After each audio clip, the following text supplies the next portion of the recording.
Okay, we're going to mix things up today and do something a little bit different. Because this month is very, very important to me. There's a lot I want to manifest in my life. And I would think there's a lot every single one of you wants to manifest in your life. And if there's not, think again. Because there is. Because the universe is expanding. And so are you, Diane. So what was good yesterday needs to be expanded today. And it goes on and on and on. So last week, I asked you a question. I asked you, do you believe that what you think directly influences, there's a buzz here. Do you believe that what you think directly influences what happens in your life? And you all said, yes. Right. So what you think directly influences what happens in your life. And I told you that you think roughly 6,000 to 10,000 thoughts a day, right? So you somewhere between 6,000 and 10,000 thoughts a day you think. And so all of those thoughts, all of that thinking is creating the life you're living. So all the thinking that's happened in your mind up to this point has created where you stand right now today in your life. The relationships you're in, the amount of money you make, the amount of wealth you have, the creativity, the job you have, the fulfillment that you are experiencing, all of that is the sum total of all the thoughts you have thought up to this point. And as I said last week, research suggests that 95% of yesterday's thoughts were the thoughts you thought the day before, and the day before that, and the day before that. New thoughts creep in now and then, and when we believe them, when they make sense to us, we add them to the 95% we then think the next day, and the day after that. So yesterday, 95% of what you were thinking, you've been thinking for a very long time. I asked you last week to take it down to 85. I asked you to start the week, when you wake up in the morning, to say to yourself, what's my best day today? What's the best use of me today? I am going to use my life, my day today, to the highest level of who I am. And I am not going to think the same regurgitated thoughts. I am going to think new thoughts. I'm going to bring new thinking into my experience. And all I asked you for was 10% of that. How'd you do? Very good. The rest of you are like, is that what you said? So I asked you to try that. Did you try it, Robbie? Robbie! It'll change your life. Yeah, next week. What if I said 5%? Okay. Okay. So I quoted the father of positive thinking, James Allen, when he said this: "You are today where your thoughts have brought you. You will be tomorrow where your thoughts take you." So your tomorrow will be whatever you're thinking today. But here's the deal. You cannot create a different tomorrow with the same thoughts as today. You cannot create a different tomorrow with the same thoughts that you've been thinking all along. You want something different? You want something new? You want to move to Maine? You want to do something exciting? You want to do something passionate with your life? You have passion in your life? You want things to evolve, to get better? You have to think different thoughts. So last month was all about understanding. Who am I? Why do I think the things I do? Why do I believe the things I believe? And am I willing to interrupt the flow of thinking to create something different? So that's what we did all last month. We asked ourselves, who am I? And I did. Who am I? And why do I believe what I believe? It's interesting. I was a guest on Friday in an online workshop. Someone is teaching mental muscle, and asked me if I could be a guest. And I said, sure, I'll come online and talk. And so I went online, and they're in Intention Week, which leads to Self-Esteem Week. So they were just finishing up Intention Week, going to Self-Esteem Week. And I said, you cannot create a life that you want unless you know who you are. And then you must know who you are and live at that level in order to create the life you want. So I started that. I said, so Self-Esteem Week that's coming up is paramount to you creating the life you want. Because everything you think about yourself that is not healthy, that is negative, every limitation you believe in, everything that you think you did wrong. Anybody do anything wrong in their life? Everybody's done something wrong in their life. Let it go. Because it's not you. It's not who you are. It's the use you made of whatever you had at that time, right? Let that all go. So, everybody was sharing their intentions. And it got to one person. And this person said, I'm having a hard time with intentions. I said, why is that? He said, I don't know. I can't really make, it's like I hear everybody in my class talking about the intentions they have, and I don't have intentions. And something hit me, and I went, has your teacher talked to you about AEPs? And he was like, no, I don't know what that is. I said, it's an already established premise that you live your life by. It's a core belief. I said, so if I were to say to you, what is your core belief, your already established premise about life in general? And this person, he went, well, I would say that life is a struggle, but I always get through it. And I did my famous oi. I just went, ugh. I said, really? And he was like, yeah, I know. He said, when I hear it said out loud, it doesn't sound good. I said, it sounds awful. I said, it's awful. You want to live your life thinking life is a struggle? And he was like, but it is a struggle. I said, of course it's a struggle. You believe it's a struggle. If you believed it wasn't a struggle, it wouldn't be a struggle.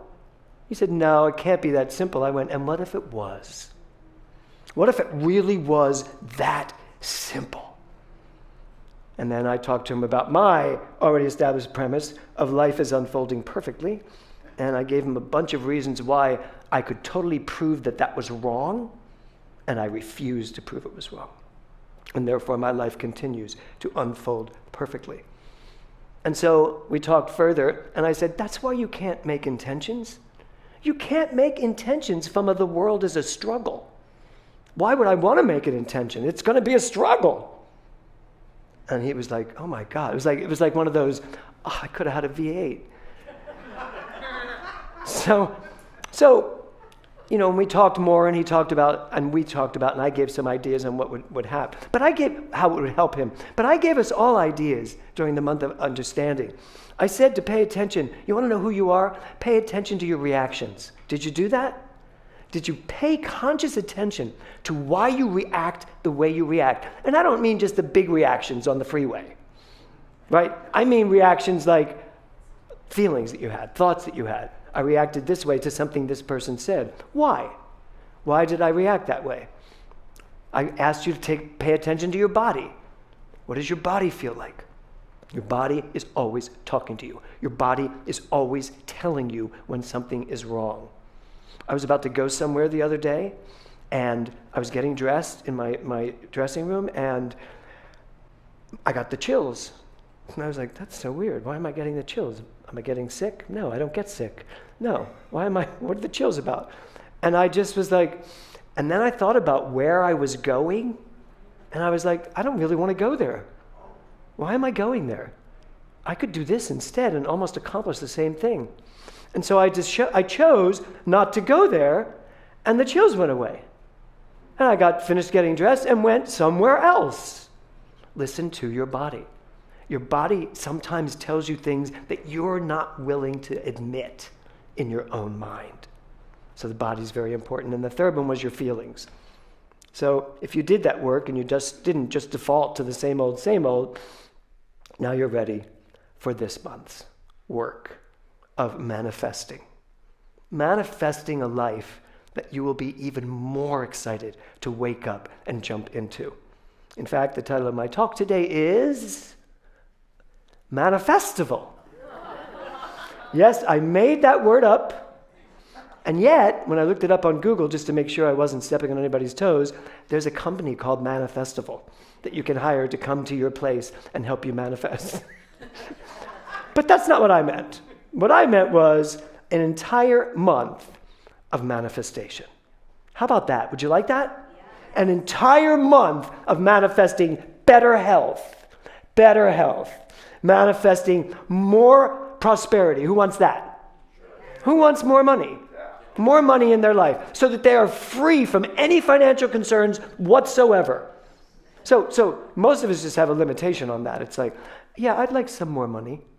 Some more money? How about billions? Anybody want billions, Craig? That's a big responsibility. Well, good, because you're never going to get it with that. So you're good. Since you think it's a responsibility, don't expect it. Yeah, that's kind of how this works. Yeah. See, you're so much like my family. They're the same way. They do the same thing. And we love you. Yeah. My family, yes, they love me. But it's the same thing. My family always believed that money was the root of all evil, and that people with money were mean, horrible people. And I'm like, I grew up with that. That was an AEP for a very long time until I moved to New York City. And I was like, no, they're so wrong. That was very Philly of me. No, they're wrong. So let's talk about manifestation. What is it to manifest? Here's the first definition. Manifest, to make evident or certain by showing or displaying. Now here's the great thing about that. Showing or displaying. If you're going to manifest, I want you to show me, not tell me. I want you to display it for all the world to see, not hide it in your hopes and wishes in your head. That's the difference. You want to manifest? Then it better be there to show me. You want to manifest health? Then you better be running around the block in joyful glee. That's manifesting health. You want to manifest money? Then you should not have any money concerns or cares. And you're responsible with it. I want billions. I plan on being a billionaire. You know why? Because I will know exactly what to do with all that money. Much of it will come back here. I want a video wall here. I have so many things that I could do if I were a billionaire. But mostly, when I heard the other day that Elon Musk, with all of his money, could end world hunger if he so chose, my whole being I had tears. I'm getting them now. If I had that wealth, I could end world hunger. Don't you want to do that? Yes. Right, so why wouldn't you want money? There's nothing wrong with money. As we teach, money is God in action. So, the second definition of manifest is readily perceived by the senses. And this is where we're going to go today. In order for you to manifest, you have got to feel it. You have got to be it. You have got to know it so deeply that you feel it. When I said to you, be a billionaire, honest show of hands, how many of you thought that was really outside the realm of what's going to happen to you?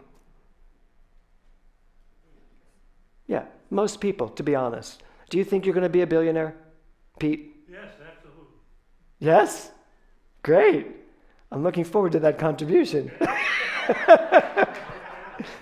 Okay, I'll race you to that.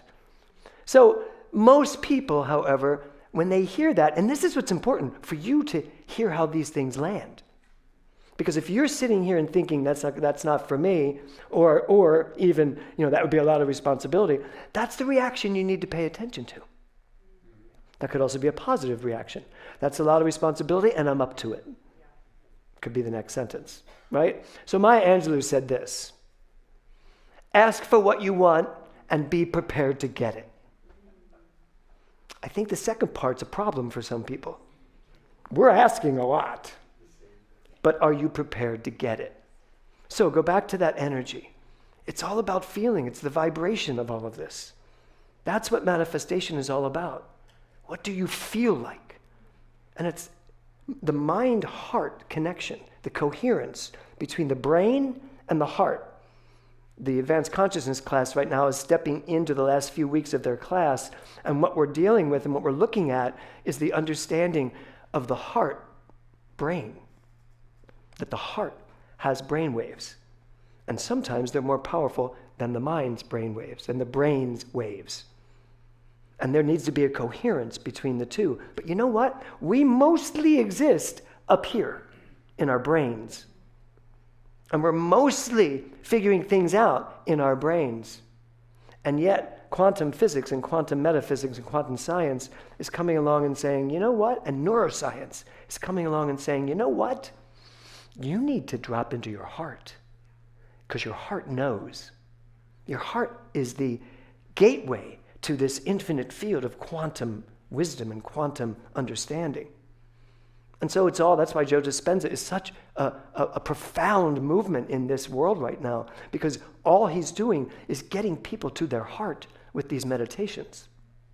So that when they are creating from a quantum field of source, not an intellectual field of particle. You know, all we are waves and particle. We are waves. We are the energetic wave, the vibration of the universe. That's who we are. That's what God is. Infinite, loving, joyful, all the things you said. But we are too. But you know what happens to waves? They turn into particles. They turn into matter. And we become matter. My body, this is matter. My thoughts, I think that's the next slide. Yeah, give me that next slide. So Bob Proctor said this: thoughts become things. If you see it in your mind, you will hold it in your hand. How many people here know Bob Proctor? Amazing. You know him personally. So, thoughts become things. Your thoughts are particles. They're not waves. They're not vibrations. When they get to the point of being thoughts, you've created them. So the wave, that which you are, creates your thoughts. So your thoughts will have nowhere to go other than to manifest. Every one of your thoughts. So, what do you really want to be? You want to be the wave. You want to back it up into that field where everything is possible and think from there, drop into the heart, understand who you are, what you are. Now you're ready to create the particles and then hold it in your hand. So, how does this happen? How does manifestation happen? Because it's not magic. You know, I think a lot of years in the science of mind, people came along thinking that this was magic. You know, look at that. I just demonstrated a parking space. How many of you have demonstrated parking spaces? Yeah. That's training wheels, and it's showing you that you have the capacity to demonstrate a yacht. How would you like to move from parking space to yacht? Quickly.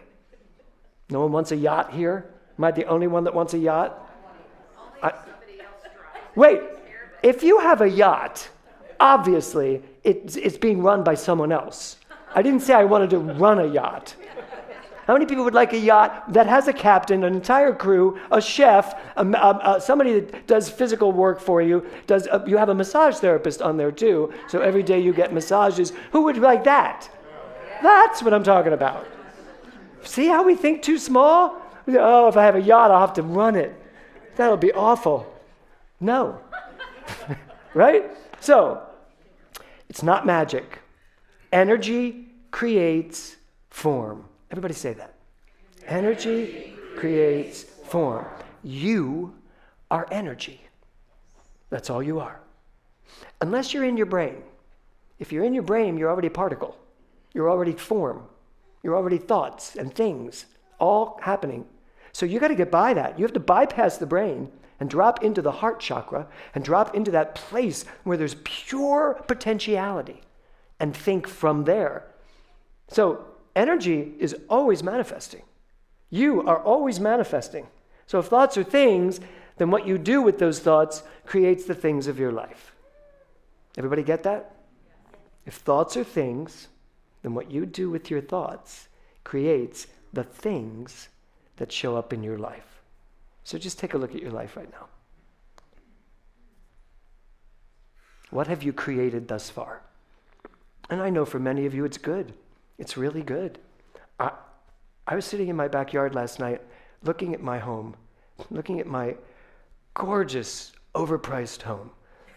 I say that because it's so, I could buy 3 16-acre properties in Pennsylvania for what my house would go for in Los Angeles. But I'm aware of it, and I'm grateful that I have that kind of prosperity. I was sitting there in the backyard looking at this rose bush that someone gave me when Nora died, and it's now blooming and has 10 unbelievable roses on it. And I was looking at it, and I was doing it for a reason. And then I was thinking about my husband, who was in Palm Springs helping one of our ministers move. And I was just thinking about how amazing my life is, how my health is vibrant, that I almost died in 2010 with stage 4 cancer, and there's not a cell in my body that's even close to that today. I look at all of that, and I drop into a gratitude and energy that is, I want to create from that energy. Everything's possible there, right? So Esther Hicks said this. Where's Eric Bork when I quote Esther Hicks? The amount of time it takes to get from where you are to where you want to be is only the amount of time it takes for you to change the vibration within you. So I want you to read that again. The amount of time it takes for you to get from where you are to where you want to be is only the amount of time it takes for you to change the vibration within you. I did that in my yard yesterday. My yard, so Philadelphian. I did it in the garden behind my house. I did. I sat there. My vibration changed so much so. I love that baby. So much so that my dog Mia, I was sitting there and I'm just getting more and more open and my heart's swelling and I'm thinking more and more. I saw her get up off of her perch in the house, slowly walk towards me, climb up on I was on the chaise lounge, climb up on the chaise lounge and just put her head in my lap and then fall asleep and breathing. And I was like, of course, I am the most attractive thing in this garden. Of course, what I mean by that is my attracting mechanism, not my attractiveness, yes. So, to start our Manifestival, we first have to ask the important questions, which is, what do you want to manifest? So I'm going to ask you that now. What do you want to manifest? Don't yell it out. This is for you and your heart. What do you want to manifest? I can guess what some of you will say. Now here's the thing. You need to answer that question away from limitations. Don't think about manifesting and then do yeah buts. Yeah, but that's not going to happen. Yeah, but this isn't going to happen. What do you want? What do you want? Away from limitations. If there was no limitation, and there's not, it's just whatever you've created. If there's no limitation, what do you want? Do you want to quit your job and go do something more fulfilling? You'll give me all the reasons why you can't do that. You want to produce an Oscar-winning, award-winning movie? Whatever it is. You want to act in one? You want to, whatever it is. Get away from the limitations, but ask yourself, what do I want to manifest? And by the way, what do you want to manifest this month? And I'm not saying it has to show up, but I'm saying, what do you want to manifest? What do you want to create the mental equivalent, the vibrational equivalent of in your body, in your mind? What are you willing to take a leap? Jim Quinn, brain coach, said this: what part of me is still negotiating limitations? There's a question for you. What part of you is still negotiating limitations? Only you know the answer to that question. My final quote today is this: by choosing your thoughts and by selecting which emotional currents you will release and which you will reinforce, you determine the quality of your light, your energy. You determine the effects that you will have upon others and the nature of the experiences of your life. And that's Gary Zukov. So, by choosing your thoughts, really paying attention to them, I think you need to move past 85%. I think you need to move down to 49%. If you have to have old thoughts, keep it under the halfway mark, so that everything else that's going on in your mind, and it's doable. It takes time, and I will tell you, it can be exhausting. I've spent this whole week in headsets, most of the week, listening to things I know will benefit me, keeping my mind from thinking anything that will take me in a direction I don't want to go. And then one by one, little by little, those thoughts are becoming my thoughts. And those thoughts are the way I talk and the way I think. That's how we change our minds. So, choosing the thoughts you want. In conclusion, let's start with that first question. What do you want to manifest? There's this great quote I heard. A good goal, something you want to manifest, a good goal should scare you a little bit, but excite you a lot. So what scares you, but makes you excited to go for it? That's what this month can be about. Instead of the same old, thinking the same old thoughts, having the same old experiences, a good goal should scare you a little bit, but excite you a lot. I got to tell you the truth. I am scared of a lot of the things that I am thinking about these days. There is a part of me. We have some things coming up at the center. We have a town hall meeting that I hope you all make it to, or at least online, because we're going to tell you some things that's scary for where we want to go with this center. You know what? If it wasn't a little scary, it wouldn't be worth doing. Right, Liza? Right. So the board already knows, and you will know on June, whatever that date is, June 8th, which I do think is funny. Our town hall is the day of the Tony Awards. Think about it. So I'm going to close with the final quote by Neil Donald Walsh, and he said this: "A secret of all masters is to stop changing one's mind. Keep choosing the same thing. If that same thing is your highest and your best, because that's what we're here to do." So I invite you all to take a deep breath. Ladies, we held this song off today because I wanted it to be the conclusion of all of this information you just got, all of the feelings you just got. So take a deep breath, close your eyes, see if you can drop into your heart and put that manifest right in front of you. Get ready, my soul. Are you all ready? You ready to do it? I'm diving in. Right, get ready, my soul. You ready? Really ready? I'm diving in to the sweetest kind of life, the sweetest, the most amazing, to the deepest kind of love. Get ready, get ready, Ginny, my soul. That's what we're dropping into, our soul. Everything I've ever done and everything I've ever seen, everything I've lost or won, everything I've ever dreamed has brought me here to this present moment, here to a new beginning, here, and I'm seeing life so clearly now. So, what do you want to manifest? When you drop into that place, that quantum field of pure possibility and potentiality, what comes up for you? No limitations, no yeah buts, just a clean, clear desire.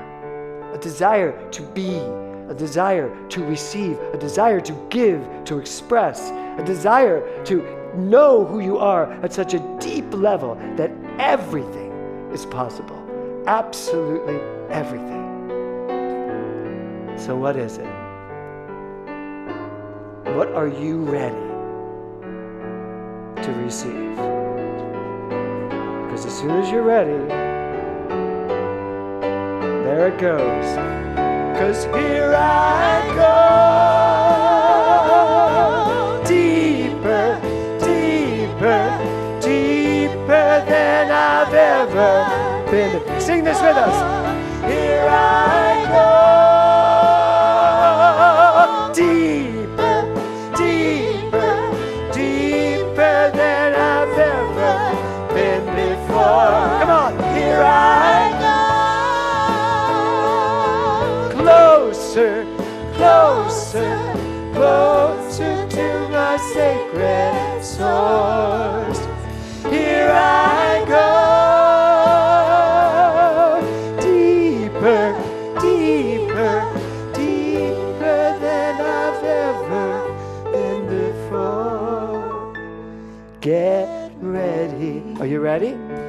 My soul. What are you willing to do, Stan? I'm diving in, whatever it takes. Good. Get ready. My soul. What are you ready to do, Genevieve? Allow. I'm diving in to the sweetest kind of life, the most amazing life, to the deepest kind of love. Get ready, my soul. So take a deep breath. Get ready, get ready, my soul.